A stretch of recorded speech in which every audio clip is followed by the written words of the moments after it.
Bien, alumnos, continuando con la Evangelii Nuntiandi, vamos a tomar ahora, después de haber dado un análisis de las tres primeras definiciones que da el documento, falta una cuarta y una quinta.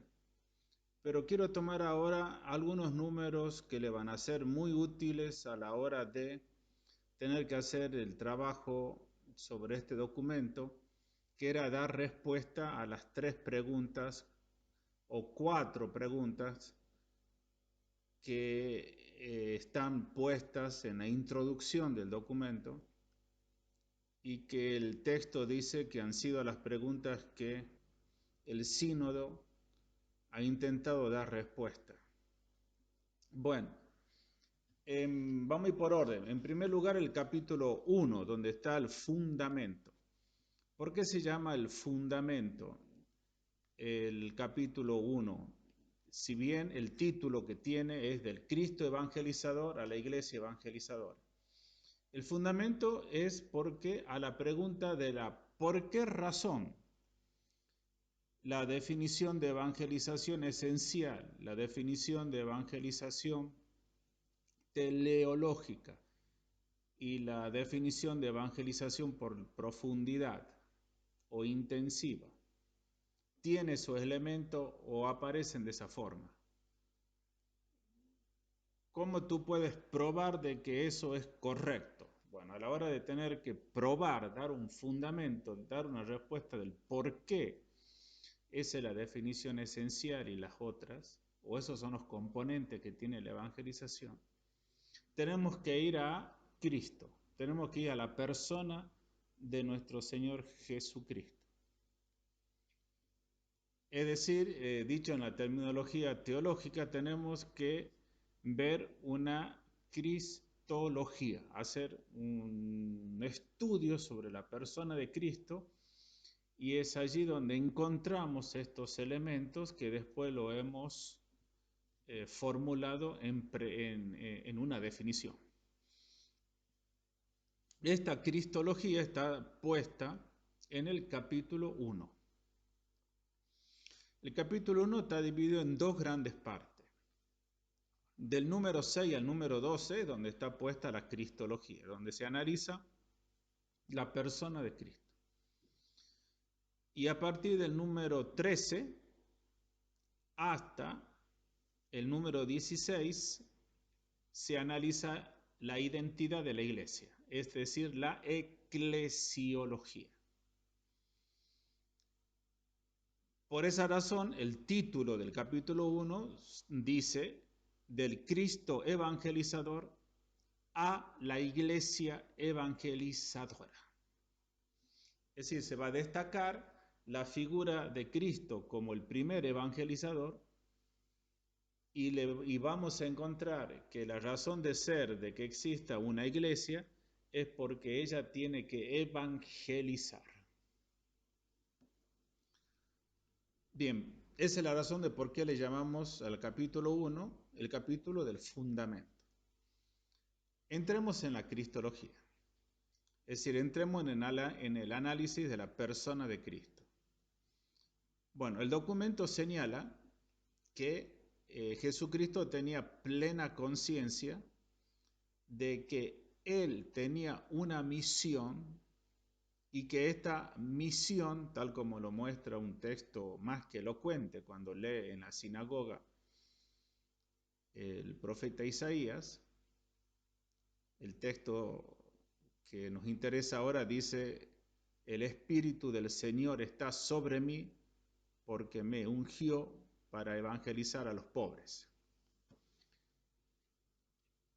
Entonces él se sabe a sí mismo, tiene conciencia de que es el ungido y que tiene que llevar la buena nueva, que es una buena nueva para todos y fundamentalmente para los pobres. Entonces aparece el primer dato de la autoconciencia de Jesús, que él tiene que realizar una misión. En otros textos dice, para eso he salido de mi Padre, para proclamar o darlo a conocer a Él.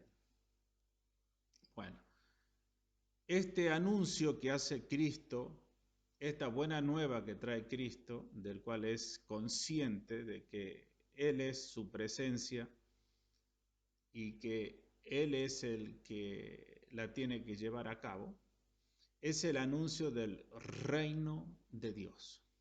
O sea, Dios comienza a reinar.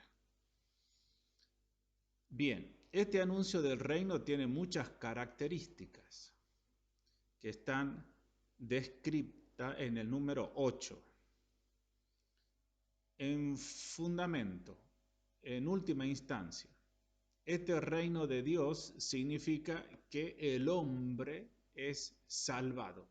Cuando Dios comienza a reinar, comienza a rescatarlo, a salvarlo al hombre. Cuando el hombre es salvado, el reino de Dios se hace presente.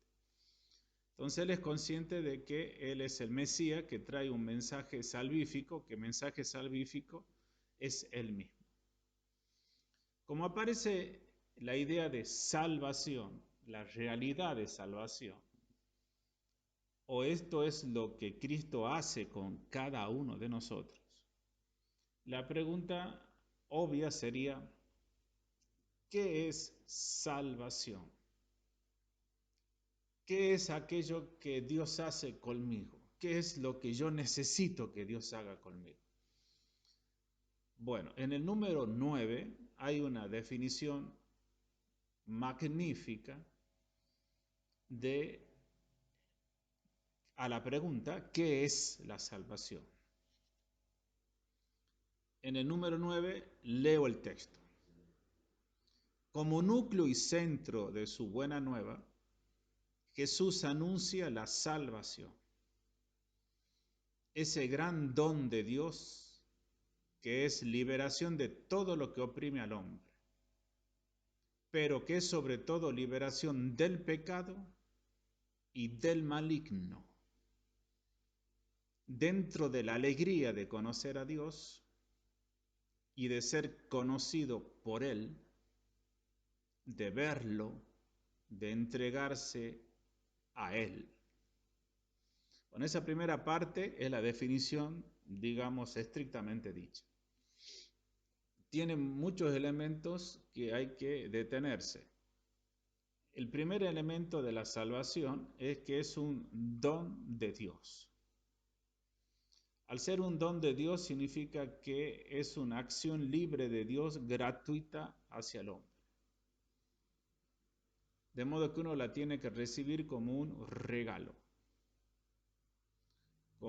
Por supuesto que es un regalo inmerecido de parte nuestra. Lo que Dios nos está dando cuando nos da la salvación.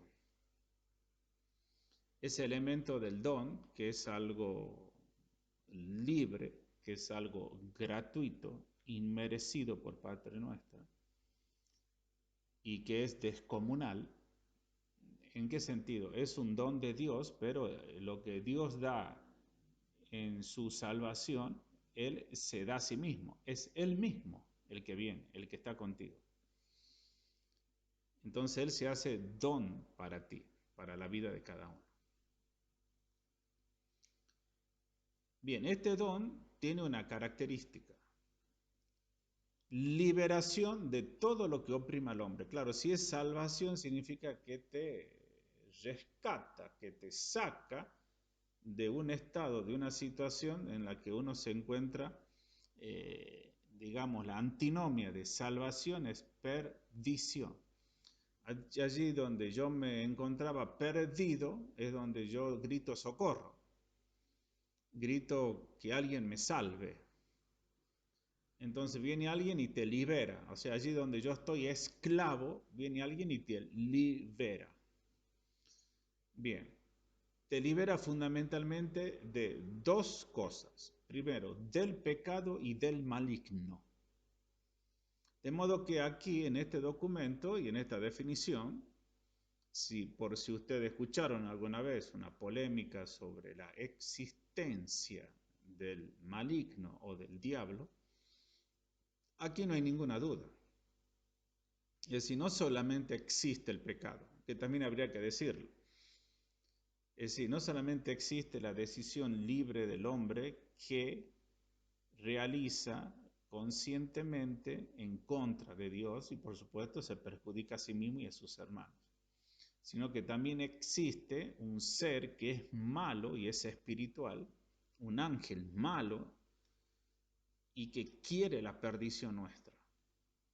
Entonces, el documento nos libera dice que la salvación, Cristo viene para liberarte de ambas cosas, del pecado y del maligno.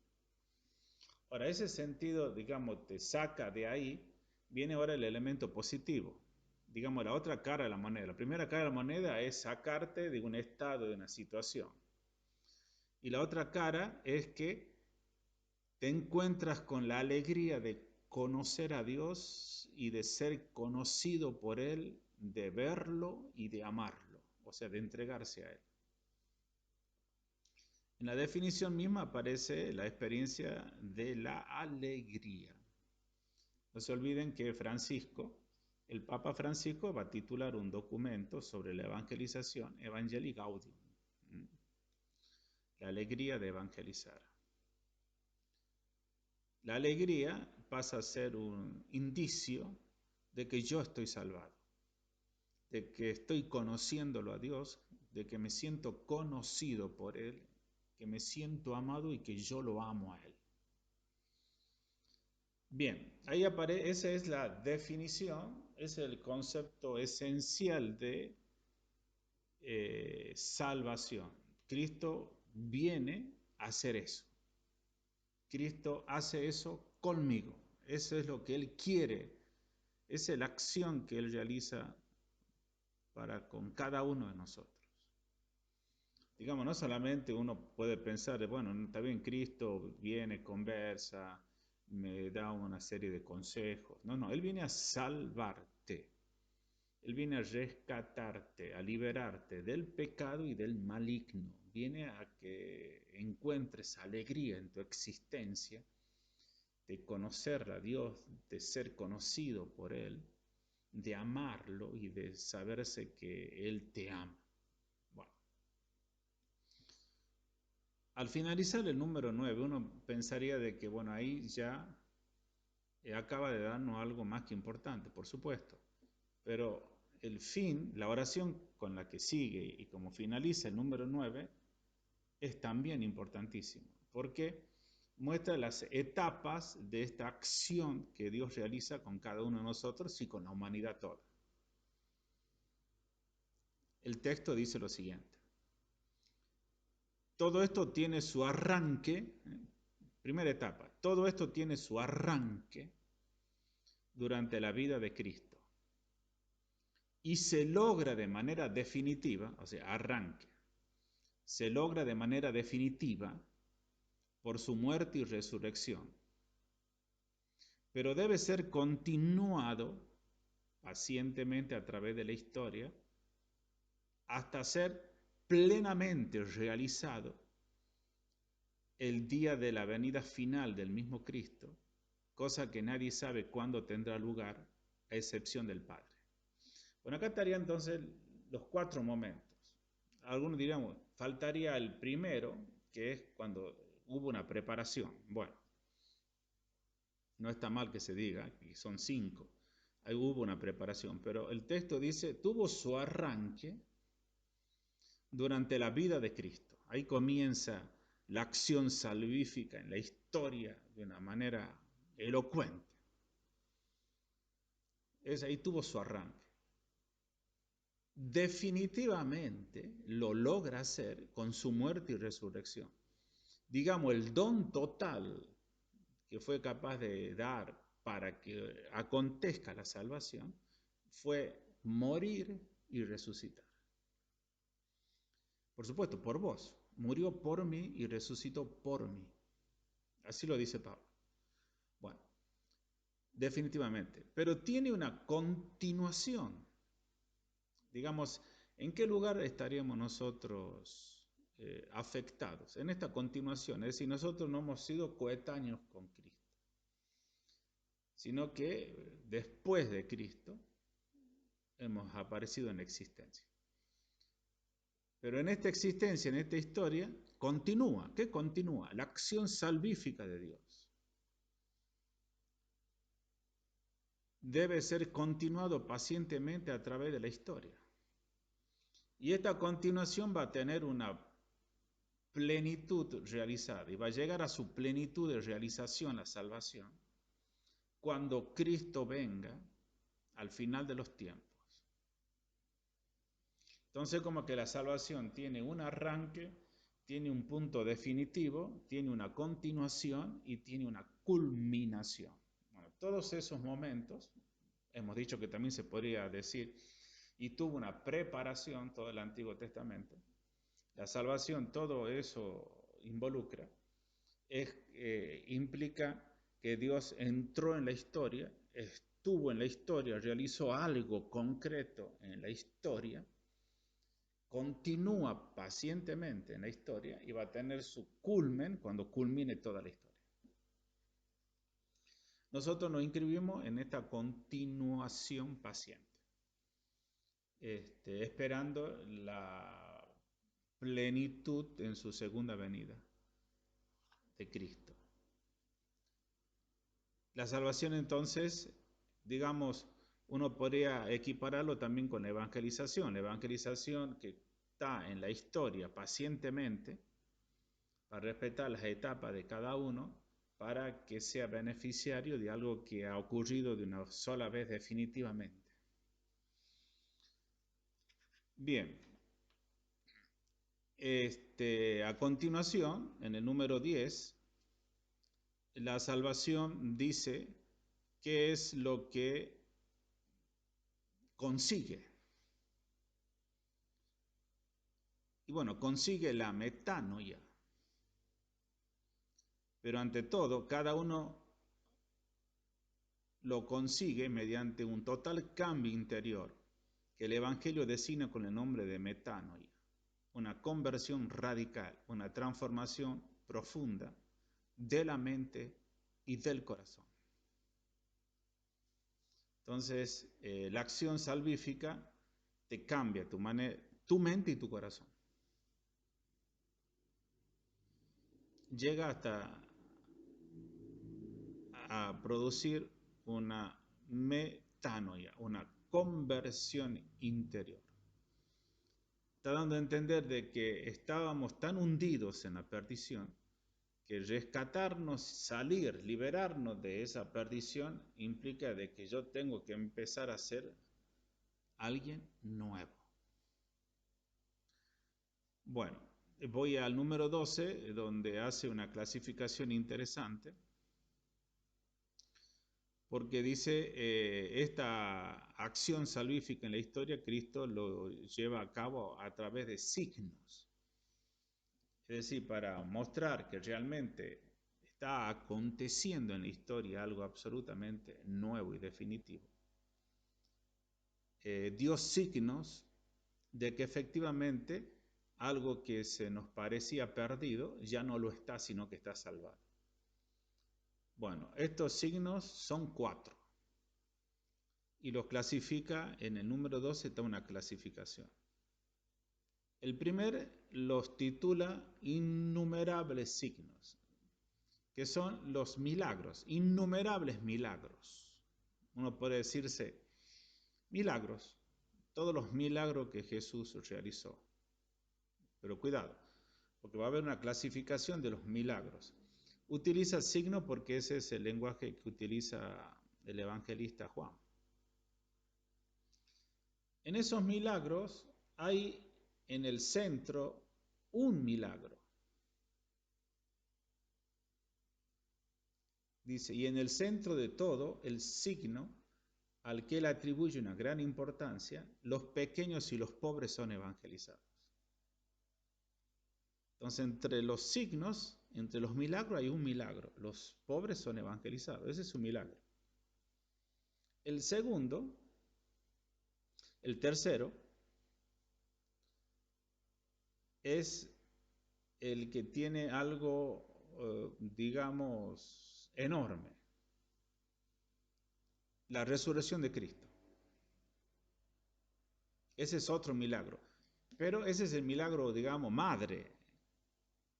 Uno podría decir que todos los otros milagros nos encaminan hacia este milagro, que es el más grande de todos. El milagro de la resurrección, pero la resurrección de Él, ¿sí?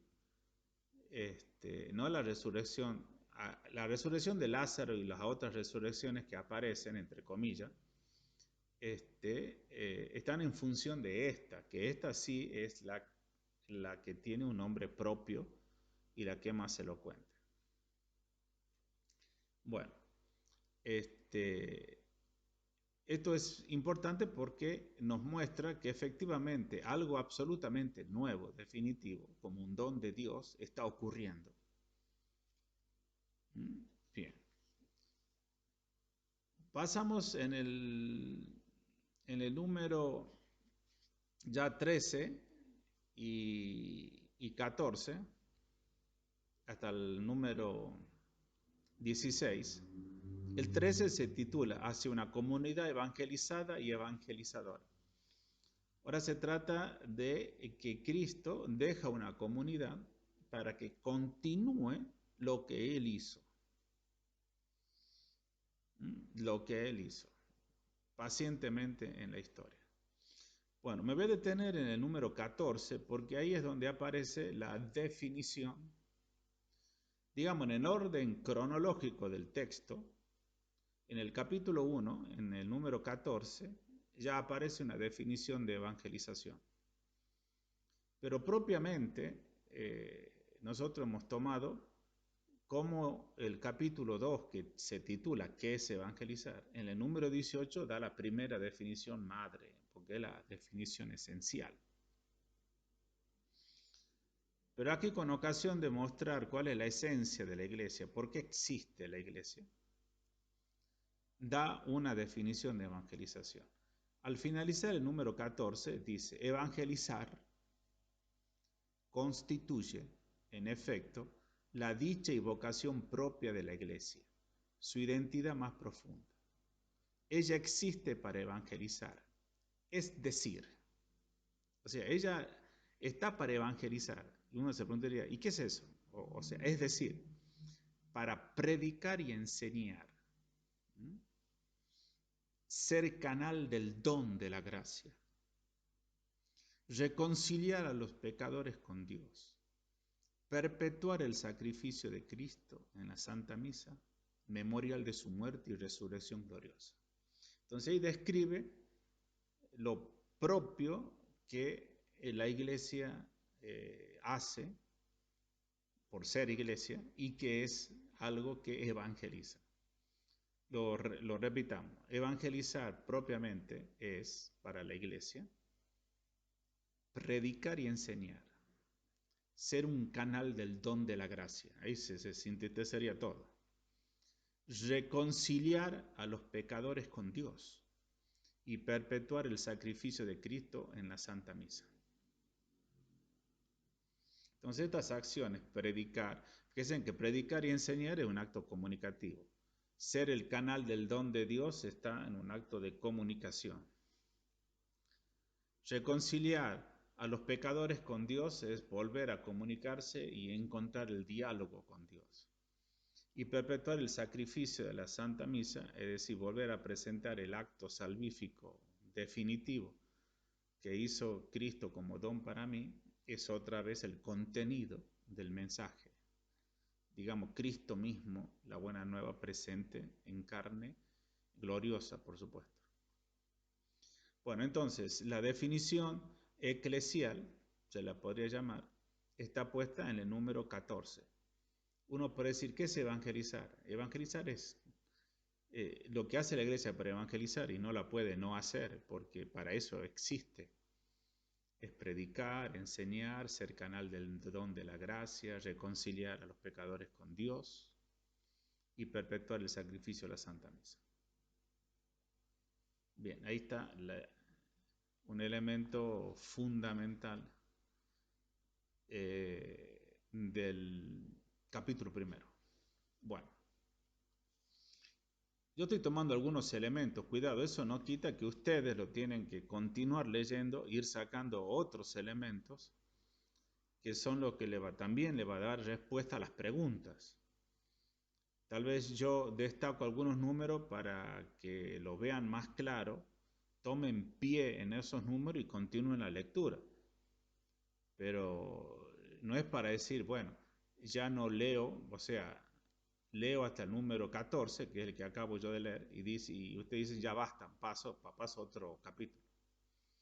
Por favor, no lo desfiguren hacia el texto o a su propia formación, no la hagan tan parcial. Bueno, vamos a tomar el capítulo 2, después que habla de la evangelización de la cultura.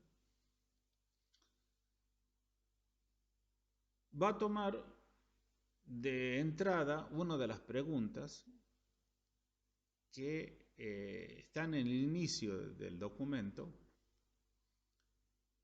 ¿Cómo se hace eficaz una evangelización? ¿Cómo es que el mensaje llega? Inevitablemente llega y toca al otro. Bueno, en el número 21 va a dar un inicio, después en otro capítulo lo va a profundizar más.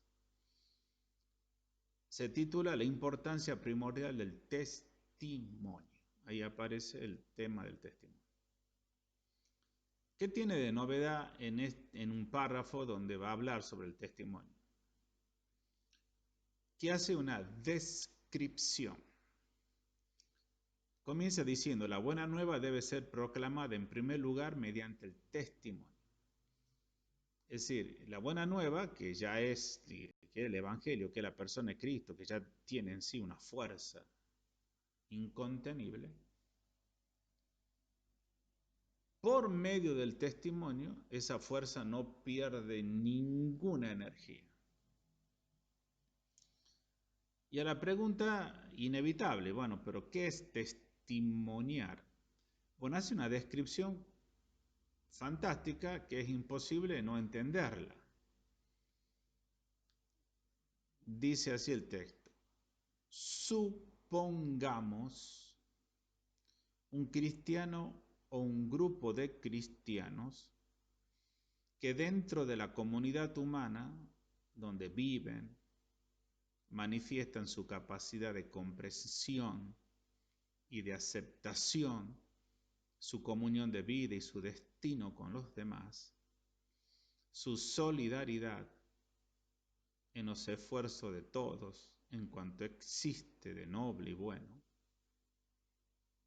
Supongamos, además que irradian de manera sencilla y espontánea su fe en los valores que van más allá de los valores corrientes y su esperanza en algo que no se ve ni osarían soñar. A través de este testimonio sin palabra, estos cristianos hacen plantearse a quienes contemplan su vida interrogantes irresistibles.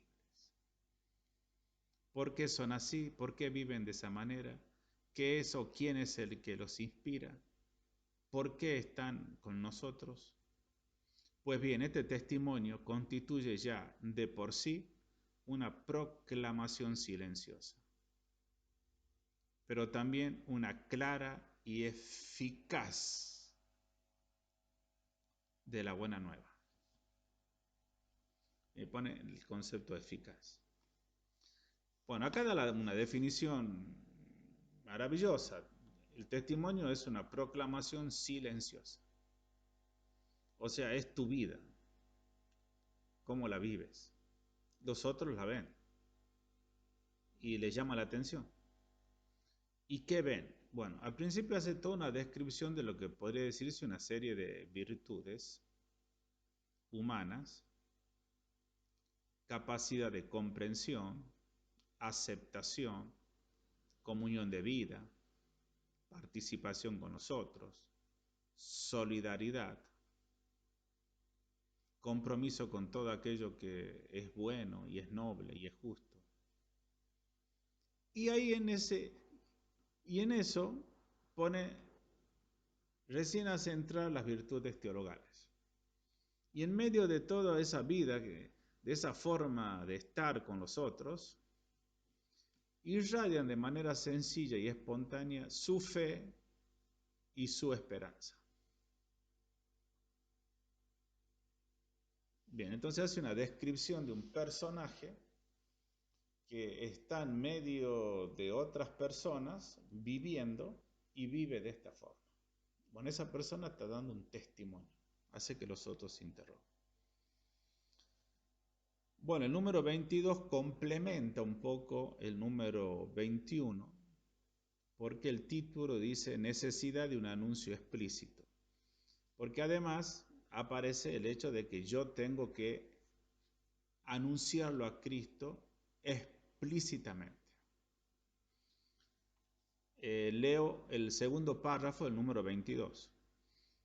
La historia de la iglesia, a partir del discurso de Pedro en la mañana de Pentecostés, se entremezcla y se confunde con la historia de este anuncio.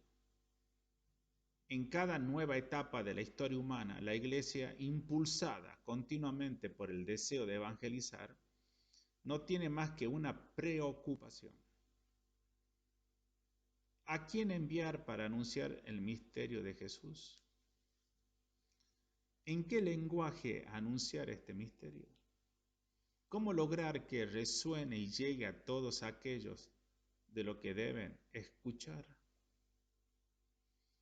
Este anuncio, querigma, predicación o catequesis, adquiere su puesto tan importante en la evangelización que con frecuencias es en realidad sinónimo. Sin embargo, no pasa de ser un aspecto.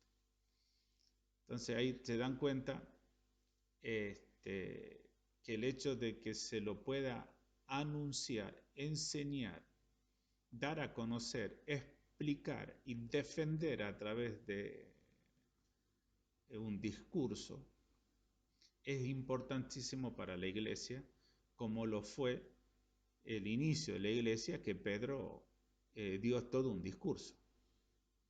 Bien llegó el Espíritu Santo, Pedro dio un discurso en Pentecostés. O sea,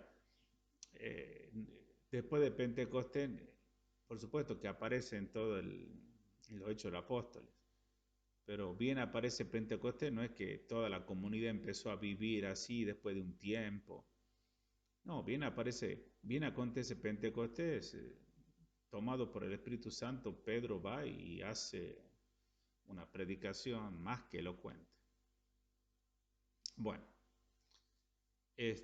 vamos a pasar ahora al capítulo 3.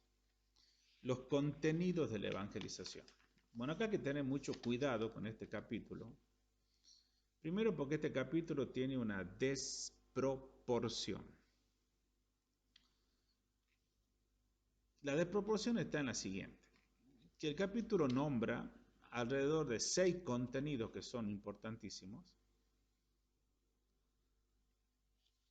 hasta el número, el capítulo 3 empieza con el número 25, pero propiamente donde empieza a nombrar los contenidos es el número 26. 26, 27 y 28 nombran los 6 primeros contenidos importantísimos. O sea, en 3 números. Y a partir del número 29, escuchen esto, hasta el número 39, del 29 al 39, va a desarrollar un contenido, el contenido de la liberación o de la promoción humana.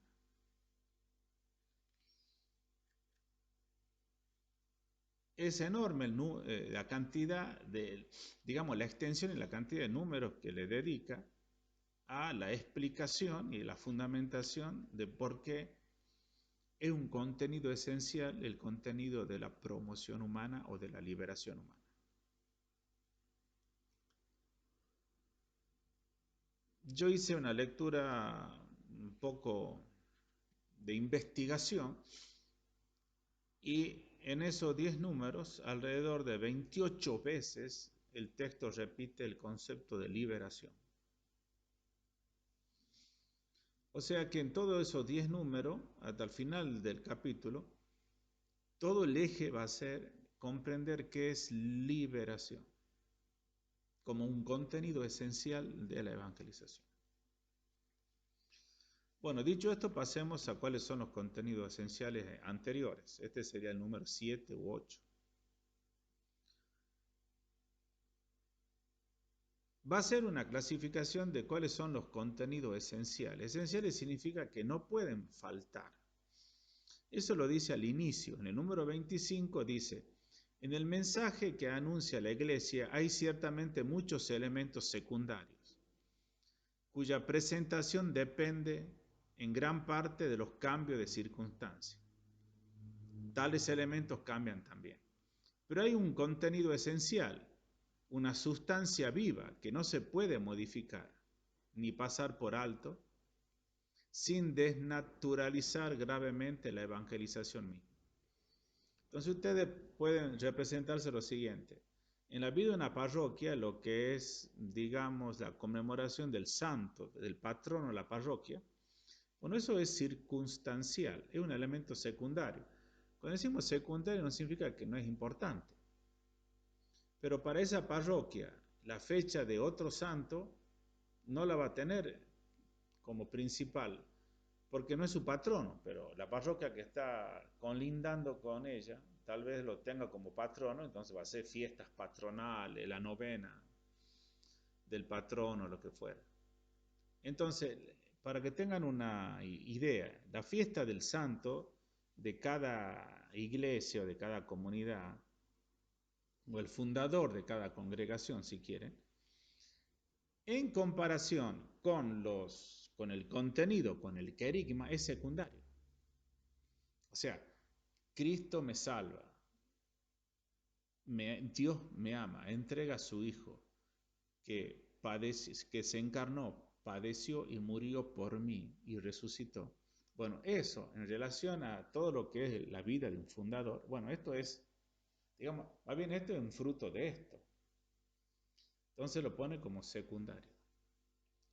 No significa que no es importante porque nos da en carne viva, en elementos concretos, cómo él ha vivido su liberación y qué es lo que ha entendido de Dios, qué nos comunica sobre Dios y cuál es el amor propio que él expresa, que ha descubierto sobre Dios. Por supuesto que eso es importantísimo. Pero es un elemento secundario en relación con lo que es la sustancia viva de la buena nueva. Me acuerdo que en un año en un curso me preguntaron, ¿y qué piensa del contenido de los ángeles?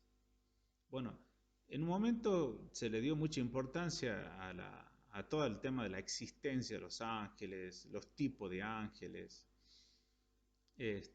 un cierto culto a los ángeles y no sé, creo que vendían distintos colores de vela para distintos ángeles o arcángeles o serafines o querubines, no me acuerdo bien. Bueno, se podría aplicar lo mismo. O sea, toda la realidad angélica es una realidad, pero es un contenido secundario en relación con el contenido esencial de la evangelización. Bueno, creo que eso está más que claro. O bien, cuando entremos a nombrar los contenidos esenciales, uno va a decir, claro, los otros son más bien secundarios. ¿Sí? Bueno, el primer contenido esencial aparece que es el misterio de la Santísima Trinidad. Lo pone en el número 26, le da un orden. Quien nos revela la Santísima Trinidad, quien nos revela que Dios es Padre y envía el Espíritu Santo, es Jesucristo. Entonces, el primer contenido es Cristo. Y bueno, Cristo es el que nos manifiesta el misterio de su vida y de su divinidad. Revela a Dios Padre y al Espíritu Santo. Entonces, el misterio de Dios en sí mismo ese sería algo sustancial. No puede faltar en la catequesis ni en el mensaje evangélico. De lo que hace Cristo, bueno, Él es el culmen, es es un misterio pascual. El misterio pascual, digamos, es lo central de la vida de Cristo. Imagínense en esto como hipótesis, que yo conozca, no sé, que me hayan enseñado mucho todas las parábolas de Cristo, pero, claro, repito, imagínense porque puede ser algo descabellado, que yo he conocido mucho sobre las parábolas de Cristo, bueno, pero el tema de la pasión, muerte y resurrección, eso no le dieron importancia o ni siquiera me lo nombraron. Bueno, entonces este, ahí habría algo para mejorar. O sea, en esa catequesis o en esa madurez para conocer el misterio de Dios. Después de eso, ¿qué aparece? Entonces, el misterio, digamos, el misterio pascual, el misterio de la Trinidad. Inmediatamente viene después que le dedica un número, y ahí van poniendo todos los otros, el tercero, es la esperanza. La esperanza en la existencia del más allá. Ese otro contenido esencial, es decir, el cielo. Fíjense en cómo lo dice. Por consiguiente, la evangelización no puede por menos de incluir el anuncio profético de un más allá. Vocación profunda y definitiva del hombre, en continuidad y discontinuidad a la vez con la situación presente. Más allá del tiempo y de la historia, más allá de la realidad de este mundo, cuya imagen pasa, y de las cosas de este mundo, cuya dimensión oculta se manifestará en un día, más allá del hombre mismo, cuyo verdadero destino no se agota en su dimensión temporal, sino que nos será revelado en la vida futura. Entonces, ahí, como contenido esencial, es todos los temas del más allá, lo que existe y vendrá después de esta vida. Hay toda una disciplina teológica que trata estos temas, se llama la escatología. ¿Cuáles son los temas que trata? Bueno, por supuesto que los trata de una manera sistemática, por eso tiene este orden. Bueno, primero, ¿cuáles son las promesas de Dios? El hecho de la muerte individual de cada uno, el hecho de la muerte, el purgatorio, el cielo, el infierno, el juicio individual, el juicio universal, la segunda venida de Cristo o la parusía.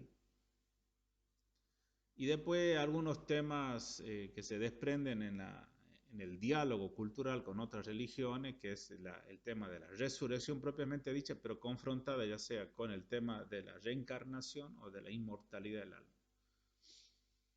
Pero propiamente la resurrección de la carne. Entonces, ¿qué esperamos? Esperamos un cielo donde todos vamos a estar resucitados. Después de esta existencia, esperamos un cielo donde vamos a estar resucitados. De lo que esperamos, por supuesto que la realidad del infierno no es una mera figuración que uno se hace, es una realidad también, pero es algo que por supuesto no lo esperamos. Bueno, difícilmente vas a encontrar a alguien que diga, no, yo después de esta vida espero el infierno y permanecer ahí, quedarme ahí. No sé, creo que no puede existir una persona, si es que sabe y es consciente de todo lo que está diciendo con esas palabras, no la puede expresar. O sea, le va a hacer un rechazo natural para mi modo de ver. Bueno, pero puede ser que no, que algunos digan, tal vez no lo digan de esta forma que yo lo estoy diciendo, espero el infierno, pero puede decir, yo no lo amo a Dios, yo amo al diablo y quiero estar con él eternamente. Bueno, más allá de esos casos que podría ser que han existido, que puedan existir, lo que surge de un corazón naturalmente espontáneo y sano es que yo espero la felicidad y espero estar con Dios. Bueno,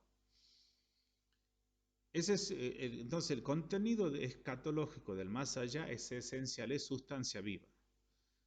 Ya vamos nombrando 3. A continuación nombra,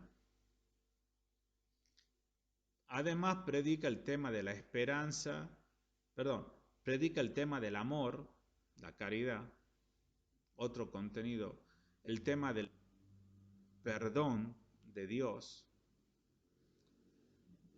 la existencia del bien y del mal y de la conducta moral. Ya van 4. Predica la oración,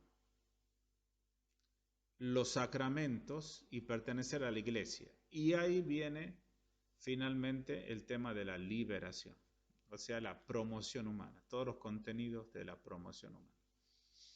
Bueno, ese tiene un desarrollo, como le digo, de 10 números donde aparece eso. Bueno, a continuación voy a pasar al capítulo 4, donde vienen los medios de evangelización. Acá cada subtítulo a partir del número 41 es un medio de evangelización. El primero que nombra es el testimonio de vida, que ya se anticipó el texto. El segundo, la predicación viva.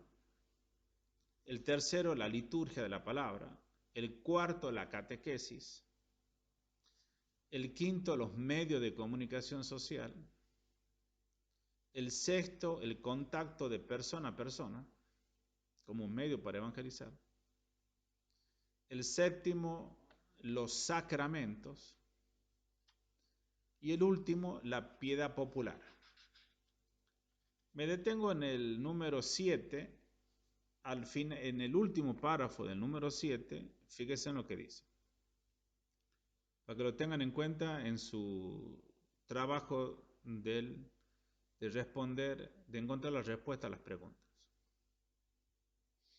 La evangelización despliega de este modo toda su riqueza cuando realiza la unión más íntima o mejor, una intercomunicación jamás interrumpida entre la palabra y los sacramentos.